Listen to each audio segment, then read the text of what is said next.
O ar do Rio de Janeiro, em meados da década de 1950, era uma massa densa e pegajosa, carregada do cheiro salino do mar, da doçura enjoativa das frutas tropicais e do fumo acre das favelas que se agarravam às encostas dos morros.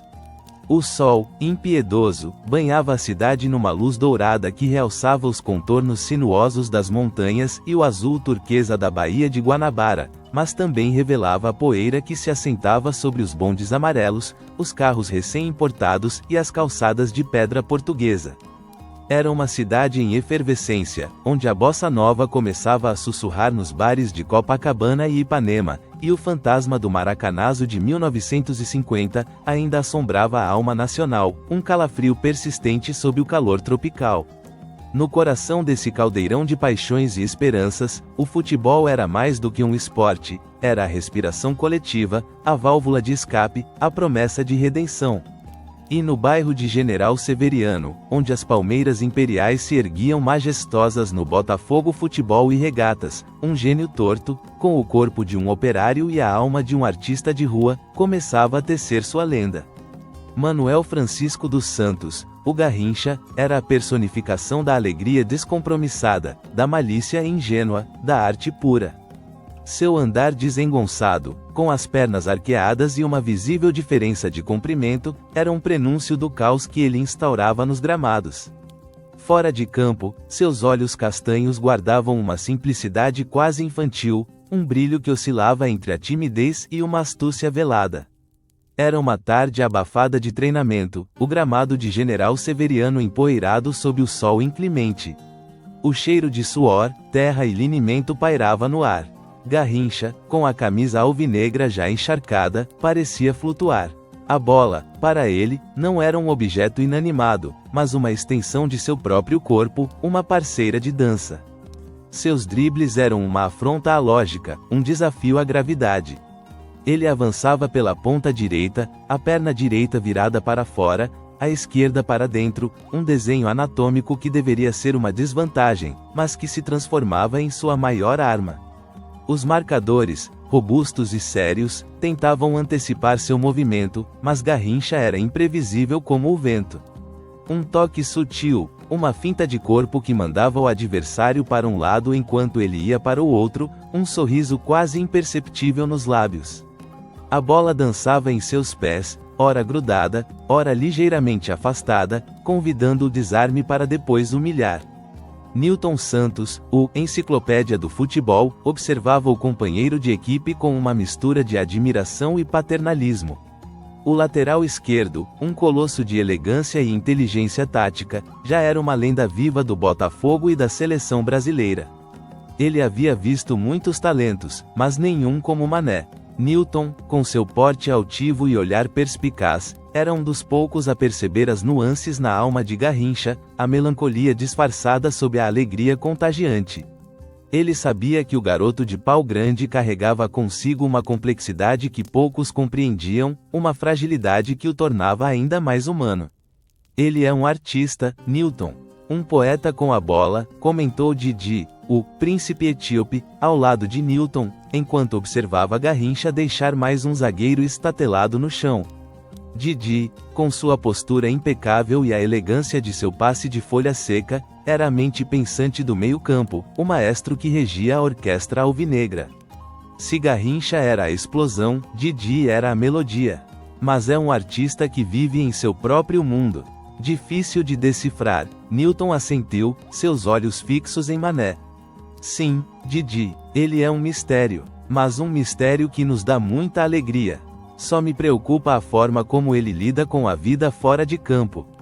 Tão ingênuo em algumas coisas, tão desprendido em outras, a preocupação de Nilton não era sem fundamento.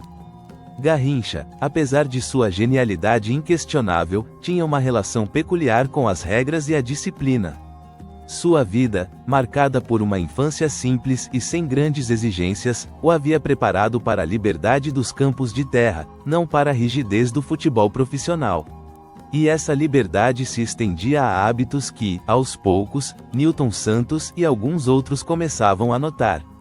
Naquele mesmo dia, após o treino exaustivo, enquanto os outros jogadores se dirigiam para os chuveiros, Garrincha, com sua habitual discrição, deslizou para um canto mais afastado do vestiário. O cheiro de suor e sabão já se misturava ao aroma de talco e cremes. Ele pegou uma toalha limpa, mas não para o banho. Seus olhos escanearam o ambiente, certificando-se de que ninguém o observava com atenção. Sob um banco de madeira, escondida entre algumas chuteiras velhas e um saco de material, havia uma garrafa de cachaça, quase vazia. Garrincha a pegou com agilidade, como se fosse um movimento natural, um prolongamento de sua rotina. Um gole rápido, quase furtivo, o líquido queimando sua garganta, um calor que se espalhava pelo peito. Não era um ato de desespero, nem de vício explícito aos olhos de um leigo, mas um ritual, um pequeno segredo que ele guardava com a mesma destreza com que driblava seus adversários. O sabor áspero da aguardente era um bálsamo para algo que ele mesmo talvez não soubesse nomear, um ruído de fundo que acalmava a tempestade ou a calmaria excessiva em sua mente. Ele devolveu a garrafa ao esconderijo, limpou os lábios com a manga da camisa e, com um sorriso leve, juntou-se aos companheiros, a expressão imperturbável. Apenas um brilho ligeiramente mais intenso em seus olhos denunciava o pequeno desvio. Paulo Amaral, o preparador físico da seleção, que viria a ser uma figura central nos anos de glória, já conhecia a fama de Garrincha, mesmo antes de aprofundar seu contato com o jogador. Rigoroso, metódico, obcecado pela condição física ideal, Amaral via em Garrincha um desafio e uma anomalia. Como um atleta com uma estrutura física tão imperfeita e hábitos tão relaxados, podia ser tão brilhante? Ele já havia notado a tendência de Mané a se perder em festas e noites, a desatenção às dietas e aos horários de descanso. A cachaça antes dos jogos era, para Amaral, uma bomba-relógio, uma afronta à ciência do esporte que ele tanto prezava. Mas como intervir sem quebrar a magia daquele gênio? Cavalhães, o massagista da seleção, era uma figura paterna para muitos jogadores. Com suas mãos calejadas e seu olhar experiente, ele era o confidente silencioso, o observador privilegiado dos bastidores. Cavalhães já havia sentido o cheiro, um odor etílico sutil que se desprendia de Garrincha em algumas manhãs de jogo, ou mesmo antes de entrar em campo. Ele nunca comentava, nunca denunciava. Sabia que a pressão sobre esses rapazes era imensa, e que cada um encontrava sua própria forma de lidar com ela. Para Cavalhães, Mané era um filho, um talento bruto que precisava de carinho e compreensão, mais do que de julgamento. Ele apenas se certificava de que os músculos de Garrincha estivessem relaxados, que a circulação funcionasse, que o corpo estivesse pronto, apesar da alma inquieta. Se a cachaça era o óleo que lubrificava as engrenagens de sua alma, Cavalhães não era quem para questionar, desde que a magia acontecesse em campo. A vida de Garrincha era um paradoxo ambulante. Sua simplicidade, sua falta de malícia aparente, contrastavam com a complexidade de sua arte e a profundidade de seus segredos. Ele não era um homem de grandes discursos, nem de reflexões profundas. Sua linguagem era a bola, seu palco o gramado. E, talvez, a cachaça fosse apenas um de seus muitos dialetos, uma forma de silenciar o mundo exterior e se conectar com sua essência mais pura, aquela que o transformava em um anjo de pernas tortas. Em 1958, a seleção brasileira se preparava para a Copa do Mundo na Suécia, carregando o fardo de um país sedento por glória. O trauma de 1950 ainda era uma ferida aberta.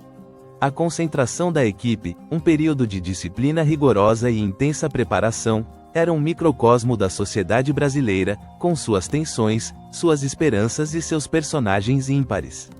João Saldanha, o jornalista esportivo de renome, com sua pena afiada e seu olhar crítico, já estava de olho em Garrincha. Ele era um homem que não se contentava com a superfície, sempre buscando a verdade por trás das aparências. Saldanha, que mais tarde se tornaria treinador da seleção, já percebia em Mané uma figura que desafiava os padrões, um gênio que não se encaixava nas caixas pré-definidas.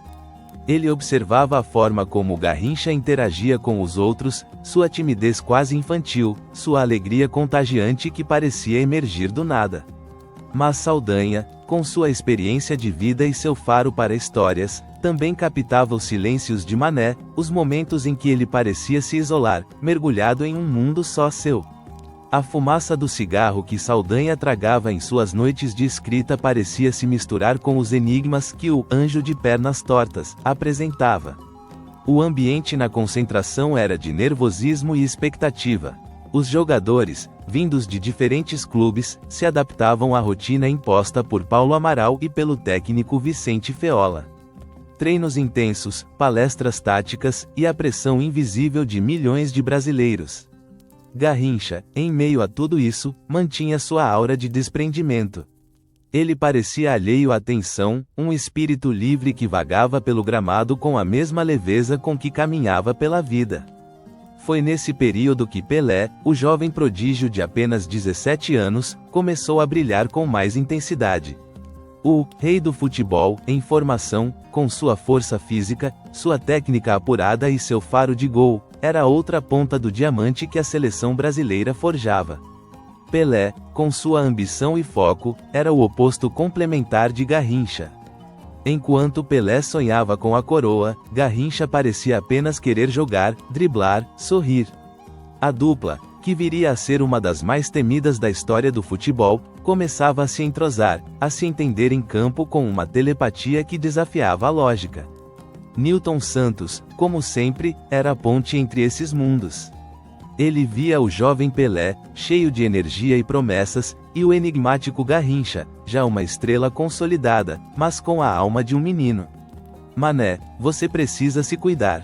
A Copa é logo ali, o mundo vai estar olhando, ele aconselhava, com a voz suave, mas firme, durante um momento de descanso, enquanto os dois jogavam cartas num canto do alojamento. Garrincha apenas sorria, um sorriso que não revelava nada, mas também não escondia. Relaxa, Nilton, o passarinho aqui vai voar. É só a gente jogar a bola para o Mané. Ele tinha uma confiança inabalável em sua própria arte, uma certeza de que, com a bola nos pés, tudo se resolveria. Mas a confiança de Garrincha não era apenas fruto de sua habilidade inata. Era, em parte, alimentada por seu pequeno ritual secreto. Na calada da noite, ou em momentos de distração geral, ele encontrava uma forma de ter seu remédio. Não havia garrafas de cachaça escondidas nos armários da concentração da seleção, mas Garrincha, com sua astúcia peculiar, sempre encontrava um jeito. Um amigo fora da concentração, um funcionário menos vigilante, um momento de descuido. O álcool, em pequenas doses, não o embriagava a ponto de comprometer seu desempenho, mas lhe dava uma sensação de calor, de relaxamento, de uma coragem líquida que o ajudava a enfrentar a imensa pressão dos jogos. Zagallo, o Formiguinha, companheiro de Botafogo e seleção, era um observador atento. Ele, com sua disciplina tática e seu incansável trabalho, às vezes se perguntava sobre a aparente despreocupação de Garrincha. Zagallo via o brilho nos olhos de Mané em campo, a explosão de alegria após um drible, mas também notava a quietude, o silêncio que o envolvia fora das quatro linhas. Ele não suspeitava de um segredo tão íntimo quanto o da bebida, mas percebia que Garrincha era um universo à parte, um cometa que seguia sua própria órbita. O cheiro de terra molhada pela garoa fina que caía sobre a Granja Comari, o centro de treinamento da seleção em Teresópolis, misturava-se ao aroma de café fresco vindo da cozinha. Era um dia cinzento, mas a atmosfera estava carregada de uma energia elétrica, a antecipação da viagem para a Europa. Os jogadores estavam ansiosos, alguns apreensivos. Garrincha, no entanto, parecia em paz. Sua face, marcada pelas linhas de uma vida simples, exibia uma calma quase estoica. Naquela manhã, antes do último treino antes da partida, Cavalhães, o massagista, estava no vestiário, preparando as macas e os óleos. Garrincha entrou, um dos primeiros, como de costume. Ele não era de enrolar. Sentou-se num banco, começou a calçar as chuteiras. Cavalhães, com seu olhar discreto, notou um movimento rápido de Mané. Um pequeno frasco, escondido na palma da mão, foi levado aos lábios. Um gole, rápido, quase imperceptível. O massagista fingiu não ver, concentrado em seu trabalho. Mas o cheiro, um aroma levemente adocicado e pungente, flutuou por um instante no ar. Cachaça. Cavalhães suspirou internamente. Ele sabia. Não era a primeira vez. E provavelmente não seria a última. O que fazer? Denunciar Garrincha seria destruir sua magia, talvez sua carreira. E para quê? Ele rendia em campo, mais do que qualquer outro. Aquele pequeno ato, para Mané, parecia ser parte de sua preparação, um ritual tão importante quanto amarrar as chuteiras. A bola, para Garrincha, era a libertação. No gramado, suas pernas tortas se endireitavam em uma dança hipnótica, seus pensamentos se alinhavam em um único propósito: avançar, driblar, criar. A cachaça, naquele contexto, era como um véu que ele jogava sobre a ansiedade, sobre a responsabilidade, sobre o peso de ser o anjo de pernas tortas de um país inteiro. Não era um vício que o derrubava, ainda não. Era um segredo que o impulsionava, uma chama que ele acendia para si mesmo antes de incendiar os gramados. O mundo estava prestes a conhecer a genialidade de Garrincha, a ver a magia de seus dribles, a alegria de seu sorriso. Ninguém imaginaria que, por trás daquele talento puro e descompromissado, havia um pequeno segredo, um gole furtivo que era tanto uma muleta quanto um combustível. A cortina estava prestes a se abrir para o espetáculo, e Mané, o passarinho, estava pronto para voar, com suas pernas tortas e sua alma complexa, rumo à glória e, talvez, à tragédia, embalado por um segredo que poucos ousavam desvendar. A Suécia esperava, o Brasil ansiava, e Garrincha, em seu universo particular, já se preparava para a dança, gole a gole, drible a drible. O palco estava montado. A Granja Comari, sob o manto cinzento daquela manhã que antecedia a partida para a Suécia, era um palco de sussurros e expectativas contidas. O cheiro de terra úmida pela garoa fina misturava-se ao aroma robusto do café, que Cavalhães, o massagista, sentia pairar no ar enquanto arrumava as macas no vestiário. Garrincha, um vulto familiar, surgiu cedo, como um espectro da manhã, sua presença preenchendo o espaço com uma aura de simplicidade que desarmava qualquer pretensão. Sentou-se, suas mãos calejadas manuseando as chuteiras, os olhos percorrendo o ambiente com uma familiaridade quase sonolenta. Cavalhães, de canto de olho, notou o movimento rápido, quase imperceptível. Um frasco pequeno, como um segredo guardado na palma da mão, elevou-se aos lábios de Mané. Um gole furtivo, a garganta contraindo-se. O massagista, um mestre na arte da discrição, fingiu não ver, mas o aroma. Ah, o aroma. Uma doçura pungente, inconfundível, que pairou no ar por um instante, como uma confissão silenciosa antes de se dissipar. Cavalhães suspirou, um movimento quase imperceptível de seus ombros largos. O que fazer? A pergunta pairava na mente do massagista como uma nuvem de fumaça. Denunciar o anjo de pernas tortas? Quebrar aquela magia que o impulsionava, que o libertava? Para que, em campo, Mané era uma força da natureza, uma explosão de alegria e talento que superava qualquer lógica. Aquele pequeno ritual, para Garrincha, parecia tão essencial quanto amarrar as chuteiras, um prefácio íntimo antes de sua grande dança. Cavalhães, em sua sabedoria silenciosa, compreendia que a alma humana, em sua complexidade, muitas vezes buscava refúgio em rituais pouco convencionais. E se aquele era o refúgio de Mané, quem era ele para julgar? A ansiedade da viagem pairava sobre os outros jogadores como uma névoa densa.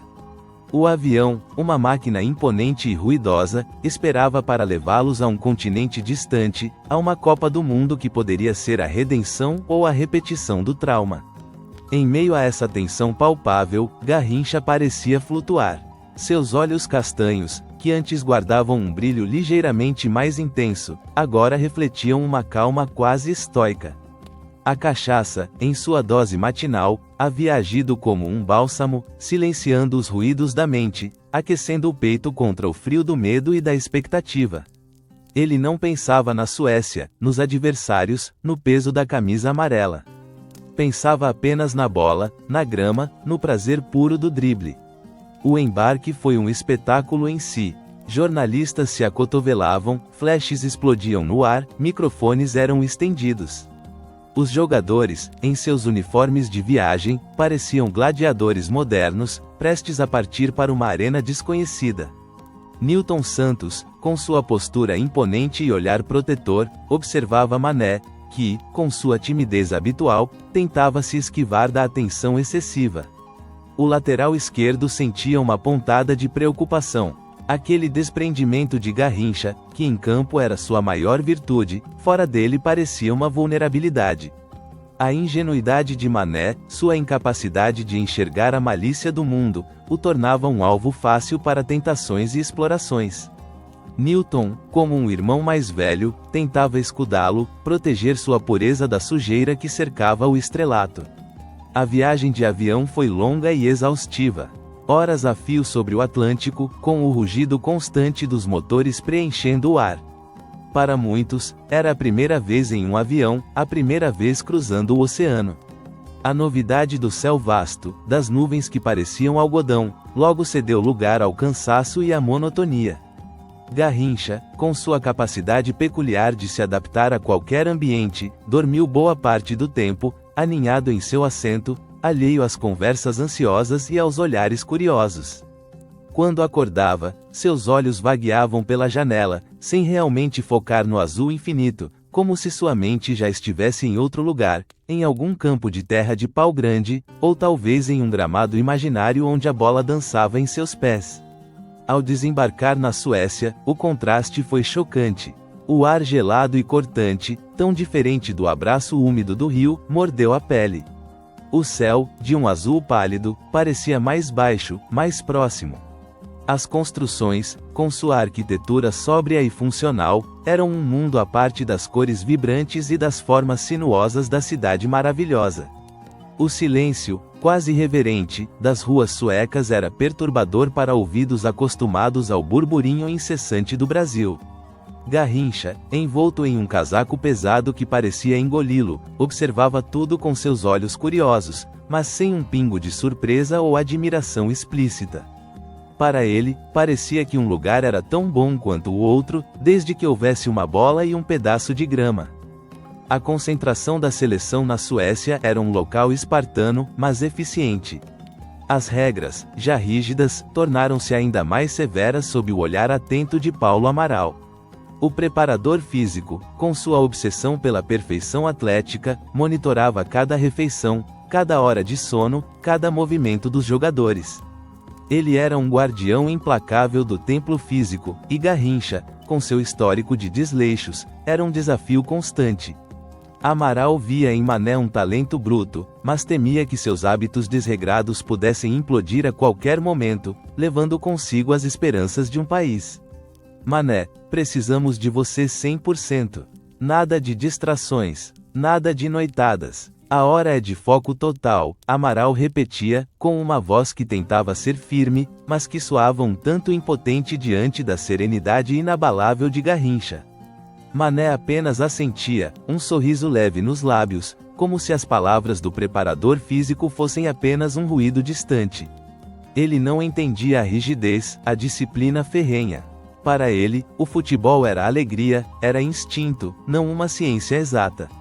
A dificuldade de manter seu ritual secreto aumentou exponencialmente. Na Suécia, longe dos amigos e dos porteiros cúmplices, a cachaça se tornou um luxo quase impossível. Garrincha sentia a falta, um vazio sutil que se instalava em seu peito. Aquele calor líquido que acalmava os nervos, que o conectava com sua essência mais pura, estava ausente. Ele tentava compensar com cigarros, um hábito que já possuía, mas que não oferecia o mesmo consolo. Seus olhos, antes calmos, por vezes exibiam um brilho de inquietação, uma sombra que passava rapidamente. Cavalhães, o massagista, percebia a mudança. O cheiro de álcool não exalava mais de Mané. Em vez disso, havia um ar de cansaço, uma leve melancolia disfarçada sob a habitual despreocupação. Cavalhães, com sua sensibilidade apurada, compreendia que algo estava faltando para Garrincha, algo que ia além da comida ou do sono. Ele via o esforço de Mané nos treinos, a dedicação, mas também a fragilidade que se tornava mais evidente. O massagista, então, começou a tentar suprir o vazio com conversas gentis, com massagens mais longas, com um carinho quase paternal. Tudo bem, meu filho? Alguma dor, algum incômodo? Ele perguntava, suas mãos firmes e experientes trabalhando os músculos de Mané. Garrincha apenas sorria, um sorriso que não chegava aos olhos. Está tudo bem, cavalhães. Só saudade de casa. A Copa começou, e o Brasil, sob a batuta de Vicente Feola, começou de forma conservadora. Garrincha, para a surpresa e a frustração de muitos, não era titular. Feola, um homem cauteloso, preferia a disciplina tática de Joel na ponta direita. Mané, o gênio que desorganizava as defesas, era considerado um risco, um elemento imprevisível demais para um início de torneio tão crucial. Ele assistia aos jogos do banco, seus olhos fixos no gramado, um misto de tédio e anseio em seu semblante. A bola, sua parceira de dança, estava longe de seus pés, e ele se sentia incompleto.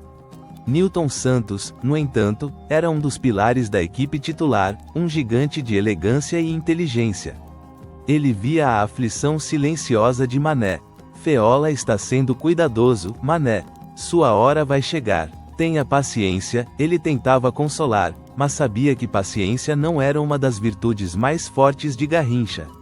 A ingenuidade de Mané o fazia viver no presente, e o presente, para ele, era o banco de reservas. Didi, o príncipe etíope, com sua visão de jogo privilegiada e sua calma inabalável, também observava Garrincha. Ele é como um pássaro engaiolado, Newton, comentou Didi um dia, enquanto os dois observavam Mané chutar uma bola contra a parede do alojamento, sozinho. Precisa voar. Se não voar, murcha. Didi compreendia a alma de Mané, a necessidade intrínseca que ele tinha de expressar sua arte. Ele sabia que a cachaça era apenas um sintoma, não a causa. A causa era a necessidade de liberdade, de expressão. Zagallo, o Formiguinha, que também era titular, era o oposto de Garrincha em temperamento. Metódico, tático, um incansável cumpridor de funções. Ele, que já havia compartilhado o vestiário do Botafogo com Mané, respeitava profundamente seu talento, mas não compreendia sua aparente despreocupação. Mané é um caso à parte, ele pensava. Mas quando entra, resolve. É a magia. Zagallo, com sua mente estratégica, não conseguia encaixar Garrincha em nenhum esquema tático pré-definido. Mané era o esquema. A pressão sobre a seleção aumentava a cada jogo. O empate sem gols contra a Inglaterra, o jogo travado contra a União Soviética. A imprensa brasileira, distante, mas implacável, começava a questionar as escolhas de Feola. O fantasma de 1950 pairava mais uma vez. João Saldanha, em suas colunas para os jornais, era um dos mais críticos, mas também um dos mais perspicazes. Ele clamava por mais ousadia, por mais alegria nas pernas.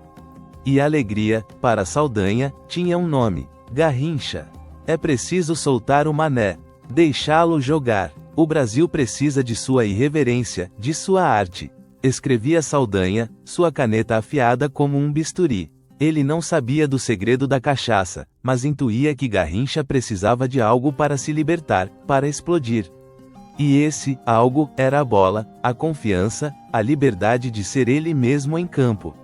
A mudança veio no terceiro jogo, contra a União Soviética. Feola, pressionado, decidiu arriscar. Garrincha e Pelé, que também havia começado no banco, foram escalados como titulares. A notícia correu como um raio pela concentração. Mané, ao ouvir seu nome, sentiu um alívio imenso, um tremor de antecipação. A gaiola, finalmente, seria aberta. Naquela manhã de jogo, o ar sueco continuava frio, mas o sol pálido tentava romper as nuvens. No vestiário, a tensão era quase palpável. Os jogadores se concentravam, alguns rezavam, outros se alongavam. Garrincha, com sua discrição habitual, buscou um canto. Não havia cachaça, não havia o calor líquido que o acalmava. Mas havia a bola, a promessa da bola. Ele fechou os olhos por um instante, respirou fundo. Tentou evocar a sensação, o calor imaginário. A cachaça não estava ali, mas a memória de sua força, de sua libertação, pairava em sua mente. Ele precisava de coragem, e se não podia tê-la em um gole, teria que encontrá-la em si mesmo. Cavalhães, enquanto massageava as pernas de Mané, sentiu a vibração nos músculos do jogador. Uma energia contida, prestes a explodir. Vai lá, meu filho.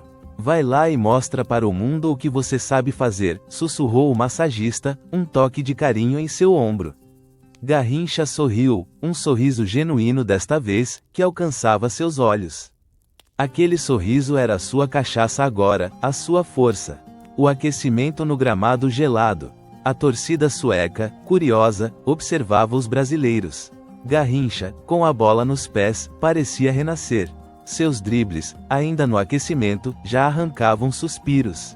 A perna torta, a bola grudada, a ginga inconfundível.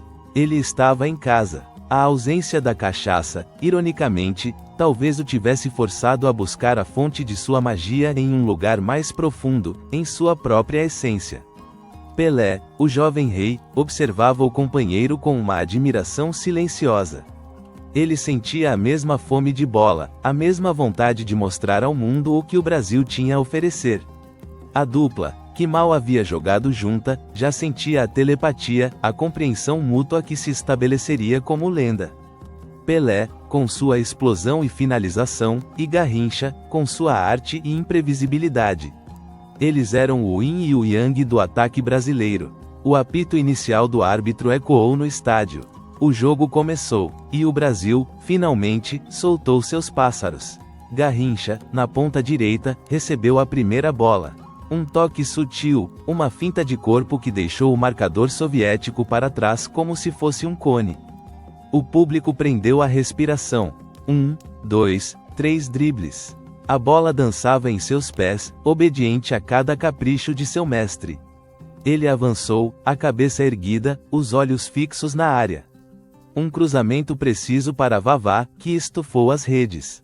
Gol! O grito de gol explodiu no estádio, uma mistura de alívio e euforia. Garrincha abriu os braços, um sorriso largo e contagiante iluminando seu rosto. Aquele era o seu combustível, a sua liberação. Não precisava de cachaça para voar. Precisava apenas da bola, do gramado, da alegria de jogar. A magia estava de volta, mais potente do que nunca, pura e descompromissada. Nilton Santos, do outro lado do campo, observou Mané com um orgulho paternal. Ele é um gênio, Didi, disse a Didi, com a voz embargada. Um gênio que não precisa de nada além da bola para ser feliz, Didi assentiu, um sorriso enigmático em seus lábios. Ele sabia que a vida de Mané era mais complexa do que parecia, mas naquele momento, no gramado sueco, Garrincha era a personificação da alegria, a esperança de um país que voltava a sonhar. O primeiro gol foi apenas o começo. Garrincha continuou a atormentar a defesa soviética, criando chances, abrindo espaços, deslumbrando a todos com sua arte. Pelé, por sua vez, também mostrava flashes de sua genialidade, com jogadas rápidas e um chute potente que acertou a trave. Aquele jogo, em apenas 3 minutos iniciais de pura intensidade, mudou o destino do Brasil na Copa. A dupla Garrincha-Pelé havia nascido, e com ela, a promessa de uma glória sem precedentes. Paulo Amaral, do banco de reservas, assistia com uma mistura de fascínio e perplexidade. Como aquele homem, com suas pernas tortas e seus hábitos questionáveis, podia ser tão magnificamente eficiente? A ciência do esporte que ele tanto prezava parecia impotente diante da arte de Garrincha. Ele ainda se preocupava, claro, mas naquele momento, a magia de Mané era inegável. Cavalhães, com as mãos no bolso, observava Mané correr pelo campo, o vento sueco brincando com seus cabelos. Aquele era o verdadeiro Garrincha, o passarinho que voava livre. O segredo da cachaça, por um instante, parecia insignificante diante da magnitude de seu talento. Ele era um mistério, sim, mas um mistério que trazia luz, que trazia alegria. E o mundo estava apenas começando a conhecê-lo. A Suécia, que antes parecia fria e distante, agora era o palco de uma das mais belas histórias do futebol, escrita por um anjo de pernas tortas, cuja força vinha de dentro, mesmo quando o calor líquido estava ausente. A melodia da vitória começava a soar, e Garrincha era seu solista principal, com sua dança inimitável. O apito inicial do árbitro ecoou no estádio, um som agudo que cortou o ar frio da Suécia. O jogo contra a União Soviética havia começado, e com ele, a libertação de Garrincha. A primeira bola que chegou aos seus pés na ponta direita foi um convite, uma promessa. Ele a dominou com a leveza de uma pluma, sentindo a textura do couro contra sua chuteira, a vibração familiar que subia por suas pernas. Um toque sutil, quase um carinho, e a bola parecia grudar em seu pé torto. O marcador soviético, um gigante de semblante sério e músculos tensos, avançou, seus olhos fixos na bola como um predador. Mané, com uma finta de corpo quase imperceptível, mandou o adversário para um lado enquanto ele, com um giro inesperado, deslizava para o outro. O zagueiro ficou para trás, desorientado, como um cone derrubado pelo vento. O público, antes contido, soltou um murmúrio de surpresa, um som que logo se transformou em aplausos espaçados. Garrincha não ouvia os aplausos, ouvia a melodia da bola, o ritmo de sua própria dança. 1, 2, 3 dribles, cada um uma afronta à lógica, uma celebração da imprevisibilidade. A bola dançava em seus pés, ora grudada como um ímã, ora ligeiramente afastada, convidando o desarme para depois humilhar. Ele avançou pela lateral, a cabeça erguida, os olhos fixos na área, mapeando o campo com uma intuição que ia além da visão. Um cruzamento preciso, um arco perfeito que encontrou a cabeça de Vavá, e a rede estufou. Precisava apenas da bola, do gramado, da alegria pura de jogar. Seus olhos, que antes guardavam um brilho de inquietação pela ausência de seu ritual secreto, agora refletiam um contentamento transbordante, uma paz que só a bola lhe podia dar. Ele é um gênio, Didi, disse a Didi, com a voz embargada pela emoção, o punho cerrado de satisfação. Didi assentiu, um sorriso enigmático em seus lábios, sua calma habitual mal disfarçando a admiração. O primeiro gol foi apenas o começo daquele espetáculo. Cada drible era um poema em movimento, cada passe uma pincelada de gênio. Ele ainda se preocupava, claro, com o que via fora de campo, mas naquele momento, a magia de Mané era inegável, irrefutável. A bola nos pés de Garrincha era a prova de que a vida, e o futebol, eram muito mais complexos do que qualquer manual de regras ou de preparo físico poderia prever. A cada jogo subsequente, a lenda de Garrincha crescia. Contra o país de Gales, nas quartas de final, foi Pelé quem brilhou, marcando o gol solitário da vitória, um toque de genialidade que selou o destino. Mas a presença de Mané em campo era um catalisador, uma ameaça constante que abria espaços e desorganizava as defesas adversárias. Garrincha corria, driblava, provocava, seus movimentos eram um balé desengonçado que hipnotizava. Ele não era um jogador de grandes discursos, nem de gestos grandiosos, sua eloquência estava em seus pés, em sua capacidade de transformar a bola em um instrumento de pura arte. A semifinal contra a França foi um espetáculo à parte.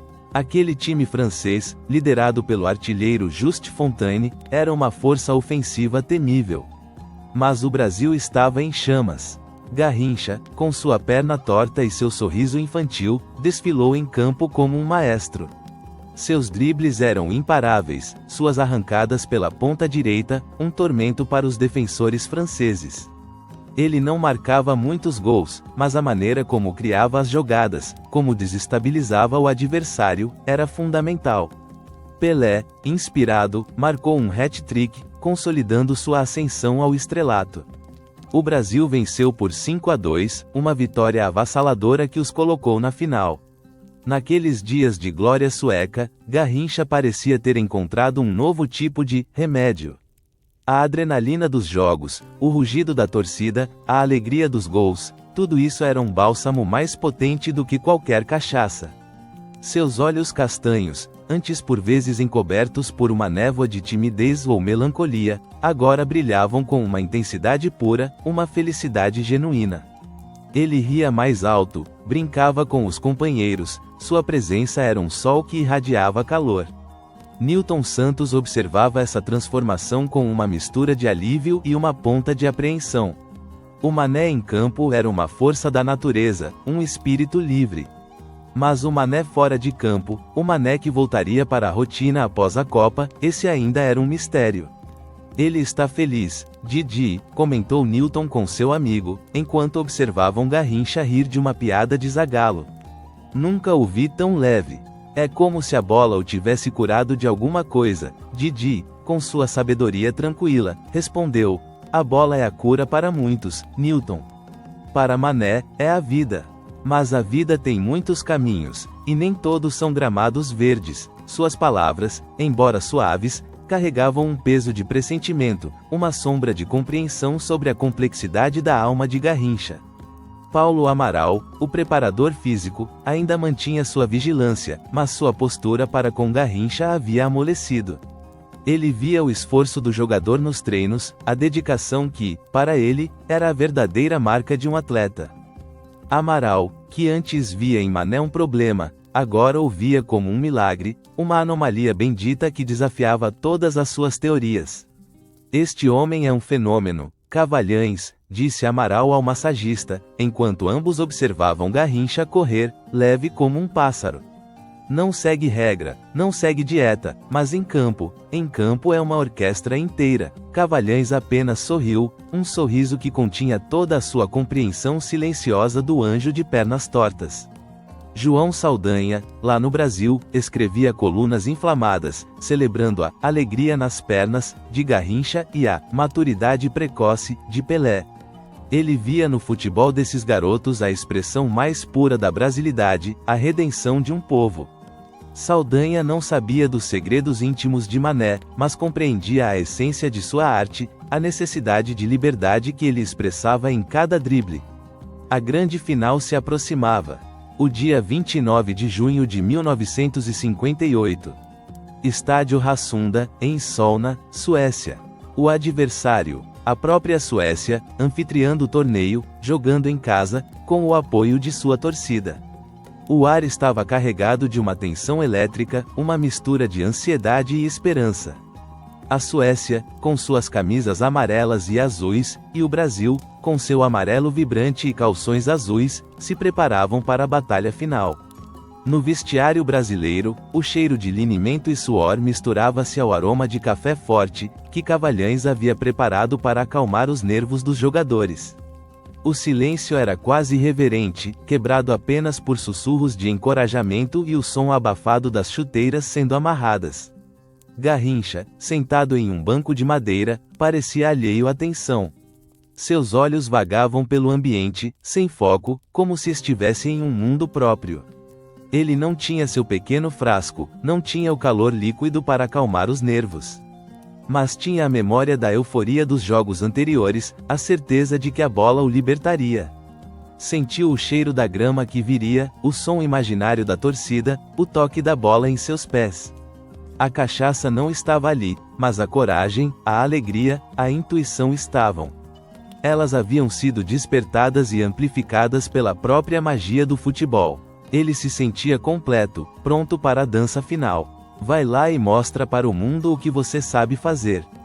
É a sua hora, sussurrou o massagista, um toque de carinho em seu ombro.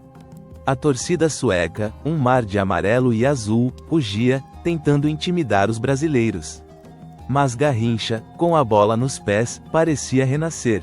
Seus dribles, ainda no aquecimento, já arrancavam suspiros de admiração e alguns grunhidos de frustração dos adversários.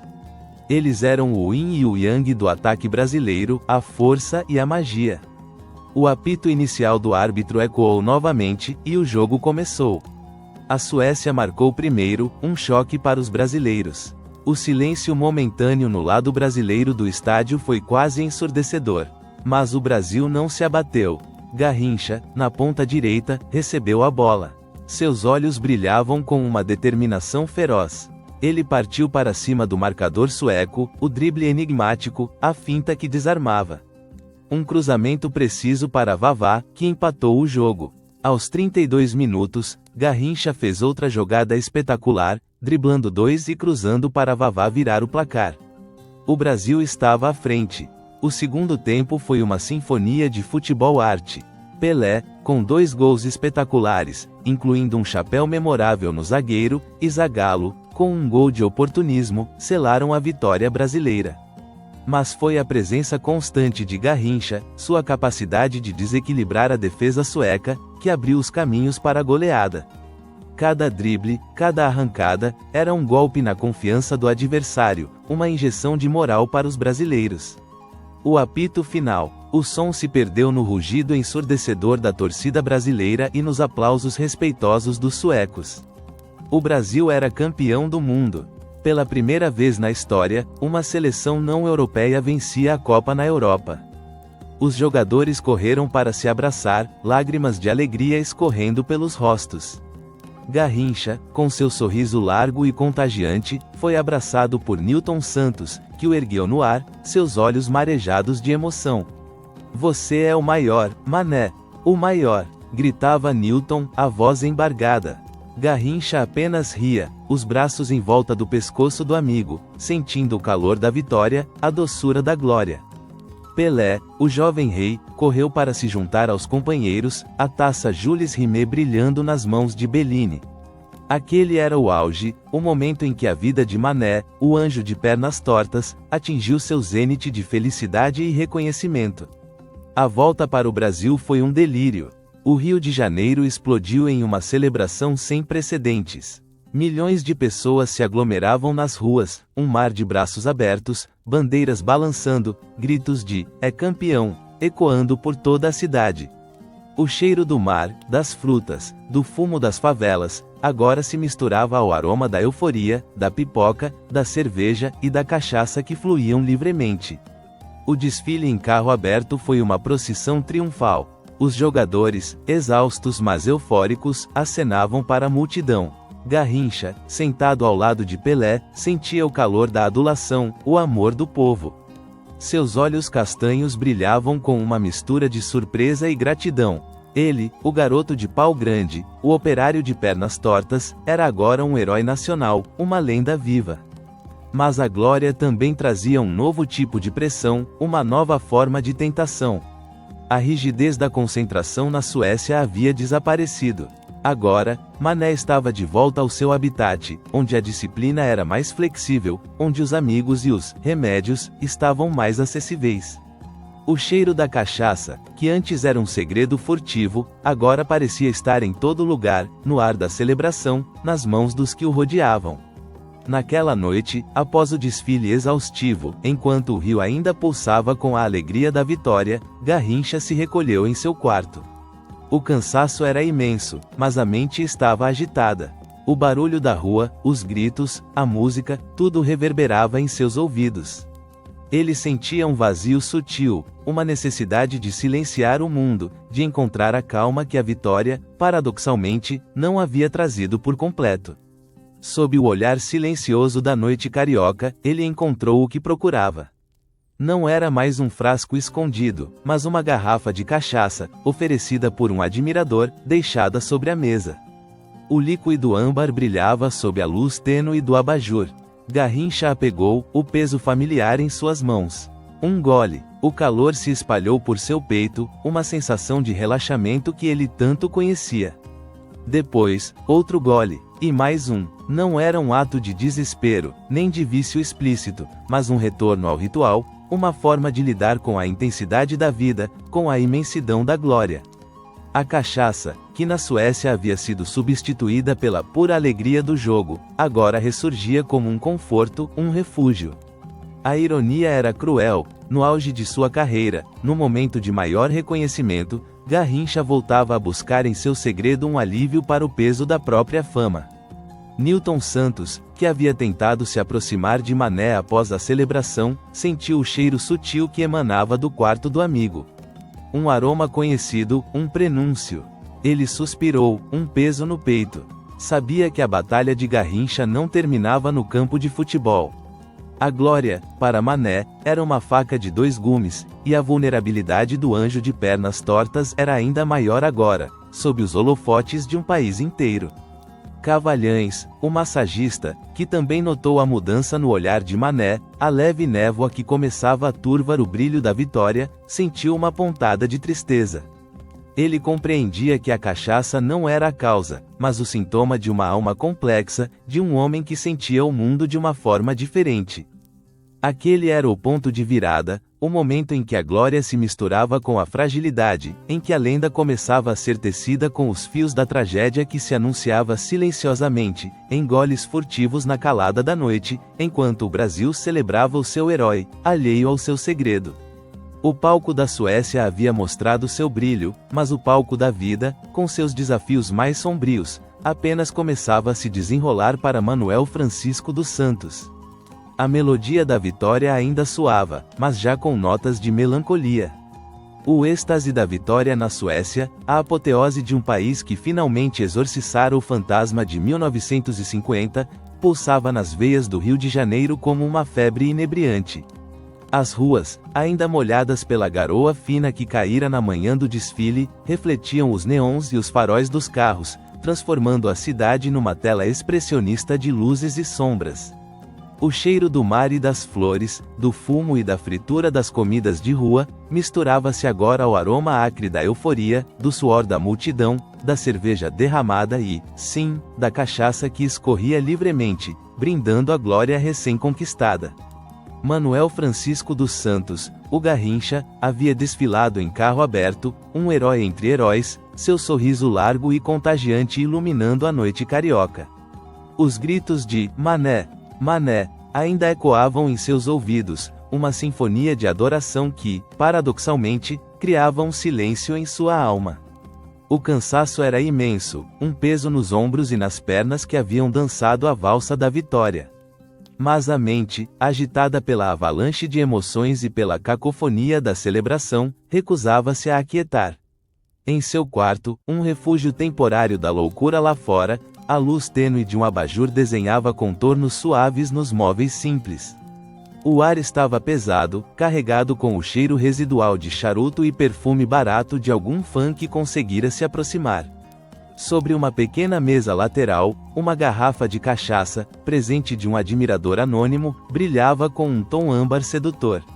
Não era um frasco furtivo, escondido na palma da mão, mas uma oferta, uma tentação exposta. Garrincha a pegou, o peso familiar do vidro em suas mãos calejadas. O gargalo frio contra os lábios. O calor familiar se espalhou por seu peito, uma sensação de relaxamento que ele tanto conhecia, um véu sobre a agitação de sua mente. Não era desespero, nem um vício explícito aos olhos de um leigo, mas um retorno ao ritual, uma forma de silenciar o mundo exterior, e se conectar com sua essência mais pura, aquela que o transformava em um anjo de pernas tortas, mas que agora buscava refúgio em um copo. A pura alegria do jogo, que na Suécia havia suplantado a necessidade da cachaça, agora parecia insuficiente para preencher o vazio deixado pela intensidade da glória. Um aroma conhecido, doce e pungente, um prenúncio. Os anos que se seguiram à consagração de 1958 foram um turbilhão para Garrincha. Ele era um ídolo, um mito vivo, e a vida, antes simples e descompromissada, tornou-se uma vitrine incessante. O Botafogo continuava a ser seu lar, o lugar onde a bola ainda era sua melhor amiga. Newton Santos e Didi, seus companheiros de velha guarda, observavam com uma mistura de admiração e crescente preocupação o aprofundamento dos hábitos de Mané. As festas, as noitadas, a generosidade excessiva que esvaziava seus bolsos tão rapidamente quanto os enchia, e a bebida, que se tornava cada vez menos um segredo e mais uma rotina. Paulo Amaral, o preparador físico, que havia testemunhado a magia de Mané na Suécia, agora via com desalento a dificuldade de manter o craque em forma. As pernas tortas, que antes dançavam com leveza, começavam a sentir o peso dos anos e dos excessos. Os joelhos, que já eram naturalmente comprometidos, davam sinais de fadiga, de dor. Amaral, em seus relatórios, apontava a falta de disciplina, a dificuldade em seguir dietas e programas de treinamento. Ele via o gênio, mas também via o homem que se recusava a ser uma máquina, que vivia a vida em seus próprios termos, por mais autodestrutivos que fossem. Ele é um artista, não um atleta no sentido puro da palavra, Amaral confessava a colegas, com um suspiro. Vive de intuição, de paixão. E a paixão pode ser um fogo que consome. João Saldanha, com sua pena afiada e seu olhar perspicaz, continuava a acompanhar a trajetória de Garrincha. Ele escrevia sobre a genialidade inquestionável de Mané, mas também insinuava as sombras que começavam a cercar o ídolo. Saldanha, que conhecia as nuances do povo brasileiro e de seus heróis, compreendia que a simplicidade de Garrincha era tanto sua força quanto sua fraqueza. Mané é a alegria do povo, mas quem alegra o Mané? Ele perguntava em uma de suas colunas, um questionamento retórico que pairava no ar como a fumaça de seu cigarro. Ele percebia a vulnerabilidade por trás do sorriso, a solidão disfarçada sob a multidão de amigos e admiradores. A preparação para a Copa do Mundo de 1962, no Chile, encontrou um Garrincha diferente. Ainda brilhante, ainda capaz de lances geniais, mas com um corpo que já dava sinais de cansaço. Os treinos eram mais difíceis, a recuperação mais lenta. Cavalhães, o massagista, passava horas massageando os joelhos e as coxas de Mané, sentindo os nós e as tensões que se acumulavam. O cheiro de linimento e óleos medicinais se misturava ao aroma sutil de álcool que, de vez em quando, exalava da pele de Garrincha. Cavalhães não julgava, ele apenas cuidava. Suas mãos calejadas eram um bálsamo, um toque de carinho que Mané parecia absorver em silêncio. "Está tudo bem, meu filho?" ele perguntava, sua voz suave. Garrincha apenas assentia, um sorriso cansado nos lábios. A seleção brasileira chegou ao Chile com o peso de ser a atual campeã. Pelé, agora um rei em seu auge, era a estrela maior, o foco de todas as atenções. Garrincha, com sua perna torta e seu estilo irreverente, era a outra arma, o imprevisível, o mágico. A equipe, sob o comando de Aimoré Moreira, mantinha a base de 1958, com Nilton Santos, Didi e Zagallo em posições-chave. Mas o destino, ou talvez o acaso, tinha outros planos. No segundo jogo da Copa, contra a Tchecoslováquia, Pelé sofreu uma lesão muscular que o tirou do restante do torneio. Um silêncio de apreensão pairou sobre a delegação brasileira. O rei estava fora. Quem carregaria o fardo? Foi nesse momento de crise que Garrincha acendeu. Ele, o homem que bebia antes dos jogos, o gênio descompromissado, o anjo de pernas tortas, assumiu a responsabilidade com uma ferocidade e uma inspiração que surpreenderam a todos. A ausência de Pelé parecia ter despertado algo profundo em Mané, uma chama que o álcool não conseguia apagar.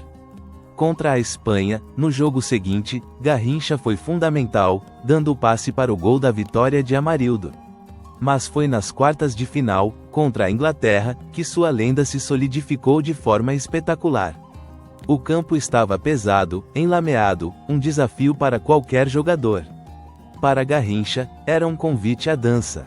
Ele driblou, arrancou, marcou 2 gols de cabeça, algo incomum para um ponta, e deu a assistência para o terceiro. Seus movimentos eram um balé desengonçado, mas imparável.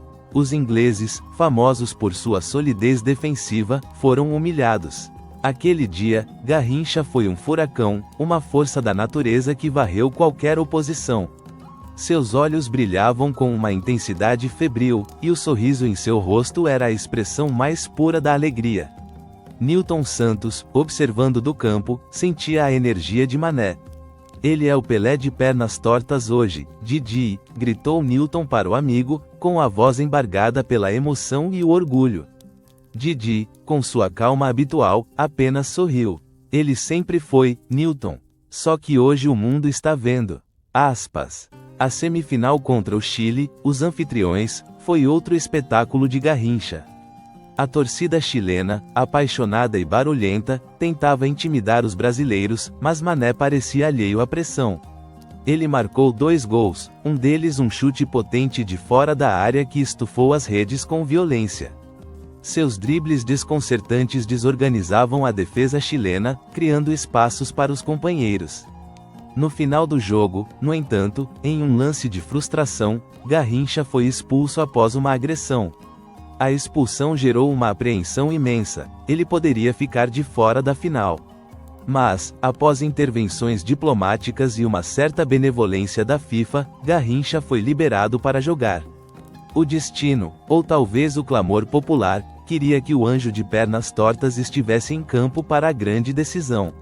Na final, novamente contra a Tchecoslováquia, Garrincha estava em campo, mesmo com febre. Seu corpo estava exausto, os joelhos doíam, mas sua alma estava em chamas. Ele não marcou gols, mas sua presença em campo era uma ameaça constante, um catalisador para a vitória brasileira por 3-1. O Brasil era bicampeão mundial, e Garrincha, sem dúvida, havia sido o grande nome daquela Copa.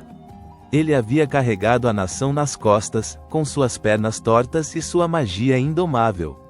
A volta ao Brasil, em 1962, foi ainda mais grandiosa que a de 1958. Garrincha era o imperador, o herói máximo. A adulação era avassaladora, as propostas, incessantes. Mas a glória, mais uma vez, provou ser uma faca de dois gumes. O corpo de Mané, exigido ao extremo na Copa, começou a cobrar seu preço. Os joelhos, já fragilizados, tornaram-se uma fonte constante de dor. As cirurgias, que se seguiram, foram paliativas, nunca curativas. E a bebida, que havia sido um segredo e depois um conforto, transformou-se em um vício, um companheiro constante. Os anos pós-1962 foram de um declínio gradual e doloroso. O brilho de Garrincha em campo começou a diminuir. Os dribles, antes tão ágeis e imprevisíveis, tornaram-se mais lentos, mais previsíveis. Os clubes, que antes o queriam a qualquer custo, começaram a duvidar de sua capacidade física. Do Botafogo, onde era lenda, ele passou por Corinthians, Portuguesa, Flamengo, Olaria, sempre buscando reencontrar a magia, mas sempre esbarrando nas limitações do corpo e na dependência do álcool. Nilton Santos, seu amigo e mentor, assistia com tristeza ao naufrágio. Ele tentava ajudar, aconselhar, mas as palavras de Nilton pareciam se perder no turbilhão da vida de Garrincha. Sua saúde está em jogo, Nilton repetia, sua voz carregada de preocupação. Garrincha apenas sorria, um sorriso que já não alcançava os olhos, um sorriso que escondia a dor e a solidão. A ingenuidade de Mané, sua incapacidade de lidar com a complexidade da vida fora dos gramados, o tornava presa fácil para maus conselhos, para oportunistas, para as próprias tentações. Didi, o príncipe etíope, que havia compartilhado tantos momentos de glória com Mané, também sentia a dor da queda. É triste ver um pássaro que nasceu para voar, preso à terra, ele comentava com Zagallo, que agora se tornava técnico e via de perto a dificuldade de gerir o gênio. Zagallo, com sua disciplina tática e sua mente estratégica, tentava encontrar soluções, mas Mané já estava em um caminho que poucos podiam desviar. A cachaça, que antes era uma coragem líquida, agora era uma âncora que o puxava para baixo. Paulo Amaral, o preparador físico, via seus piores temores se concretizarem. A anomalia bendita, que desafiava a ciência do esporte, estava sucumbindo aos hábitos desregrados. Ele sentia uma mistura de frustração e compaixão. Se ele tivesse se cuidado, teria jogado por muitos mais anos, Amaral lamentava, mas sabia que Garrincha era um espírito livre, incapaz de se enquadrar nas regras. Cavalhães, o massagista, continuou sendo um porto seguro para Mané, um amigo silencioso que cuidava de suas dores físicas, mas que sentia a dor da alma. Em suas massagens, ele tentava aliviar não apenas os músculos, mas também o peso que Garrincha carregava. O cheiro de álcool tornou-se mais frequente, mais pungente. Cavalhães, com suas mãos calejadas, era testemunha silenciosa de uma tragédia que se desenrolava em câmera lenta. João Saldanha, o jornalista, escrevia artigos cada vez mais melancólicos sobre o declínio do ídolo. Ele descrevia a beleza efêmera da arte de Garrincha e a crueldade do destino. O anjo de pernas tortas está perdendo suas asas, ele escrevia, sua pena afiada agora tingida de tristeza. Saldanha, que tanto clamara por sua liberdade em campo, via agora a liberdade se transformar em um labirinto de autodestruição. Pelé, o rei, que havia formado com Garrincha a dupla mais temida do futebol, observava de longe o sofrimento do companheiro. Ele sentia um carinho e uma admiração profundos por Mané, mas também uma impotência diante de sua derrocada. Pelé, com sua vida mais regrada e focada, representava o oposto de Garrincha, e a distância entre seus destinos se alargava a cada ano. A vida pessoal de Garrincha era um reflexo de seu caos interno. Casamentos desfeitos, muitos filhos, relacionamentos conturbados, tudo contribuindo para a espiral de problemas. Ele era generoso demais, ingênuo demais, incapaz de dizer não a quem pedia ajuda ou a quem oferecia um copo. O último jogo oficial de Garrincha foi em 1973, em um amistoso pela seleção brasileira. Aos 40 anos, um corpo cansado e uma alma já marcada pela dor. O Maracanã, seu palco de tantas glórias, o saudou com um misto de carinho e nostalgia. O adeus foi melancólico, à sombra do gênio que um dia fora. Os anos seguintes foram de luta contra o alcoolismo, contra as doenças que se acumularam, contra a solidão. Internações, recaídas, a saúde se deteriorando rapidamente. O corpo do anjo de pernas tortas, que um dia fora o instrumento de uma arte divina, estava agora irreconhecível, consumido pela doença. Ele se tornou uma figura trágica, um lembrete cruel da fragilidade humana, mesmo para os maiores gênios. Em 20 de janeiro de 1983, o Brasil chorou. Manuel Francisco dos Santos, o Garrincha, morreu aos 49 anos, vítima de cirrose hepática. A notícia chocou o país, mas não surpreendeu aqueles que acompanharam sua trajetória de perto. Seu velório, no Maracanã, foi um momento de profunda comoção. Milhares de pessoas, de todas as idades e classes sociais, foram dar o último adeus ao ídolo, ao homem que lhes havia dado tanta alegria. O caixão, coberto com a bandeira do Botafogo e do Brasil, era a imagem de uma glória perdida, de um talento que se consumiu cedo demais. O legado de Garrincha é complexo e multifacetado. Ele é lembrado como o maior driblador de todos os tempos, o anjo de pernas tortas, que encantava o mundo com sua arte pura e descompromissada. Sua alegria em campo, sua irreverência, sua capacidade de desorganizar defesas e de transformar o futebol em uma dança hipnótica, são eternas. Ele simboliza a espontaneidade, a criatividade, a essência do futebol brasileiro.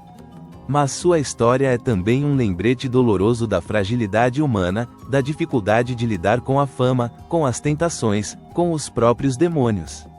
Seu segredo da cachaça, que começou como um ritual furtivo, um bálsamo para a ansiedade, tornou-se um vício que o consumiu. A ingenuidade que o protegia da malícia do mundo também o deixava vulnerável, incapaz de navegar pelas complexidades da vida fora dos gramados. Nilton Santos, Didi, Zagallo, Paulo Amaral, Cavalhães, João Saldanha e Pelé, todos eles, à sua maneira, testemunharam a ascensão e a queda de Garrincha. Eles viram o gênio, o amigo, o companheiro, o paciente, o objeto de sua análise. E todos sentiram a dor de sua perda, a melancolia de um talento que poderia ter brilhado por muito mais tempo. Garrincha não era um homem de discursos, nem de reflexões profundas. No final, a magia que o impulsionava em campo não foi suficiente para salvá-lo das batalhas invisíveis que travava consigo mesmo. Hoje, quando se fala de Garrincha, a imagem que surge é a de um pássaro livre, de pernas tortas, driblando adversários com um sorriso no rosto. É a imagem da alegria, da arte, da alma brasileira.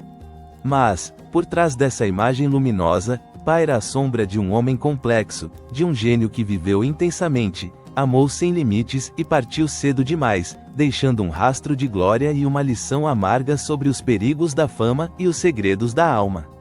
A melodia da vitória se transformou em um lamento, mas a dança de Garrincha, essa, jamais será esquecida. Ele foi e sempre será o anjo de pernas tortas, um símbolo eterno de um futebol que era pura arte, pura emoção, pura vida, mesmo que regada, em segredo, por goles de cachaça.